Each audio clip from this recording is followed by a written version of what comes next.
Hi, my name is David Orlando. I'll be presenting an aspect of system analysis and design.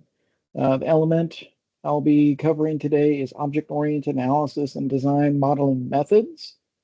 Um, for this, and the method I'll be going over centralizes around system diagrams, and in this case, a class model. I use this model because it's very interpretable by a large audience, given just a little bit of explanation. In this model, you can see classes as the main actors, applications, and data points that make up the system. This includes attributes on the top section of each class and methods on the bottom. This diagram also shows the flow and relationships of the system using both arrow types and labels.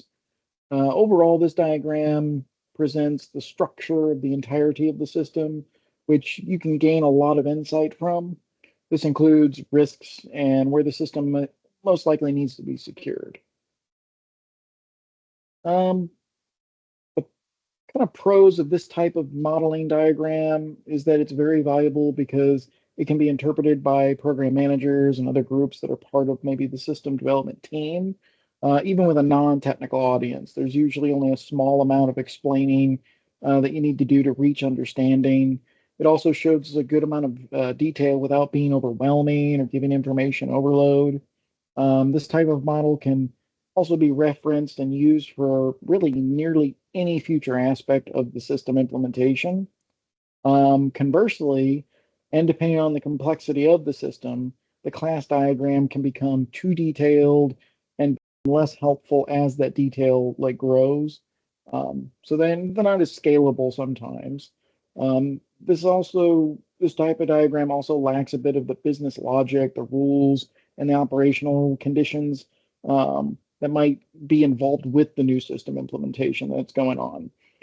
Class diagrams can also be a bit static in terms of the system's behavior, kind of relating to the business rules, but in this case, meaning that the initial diagram can be fundamentally different um, operationally from what eventually is put into production.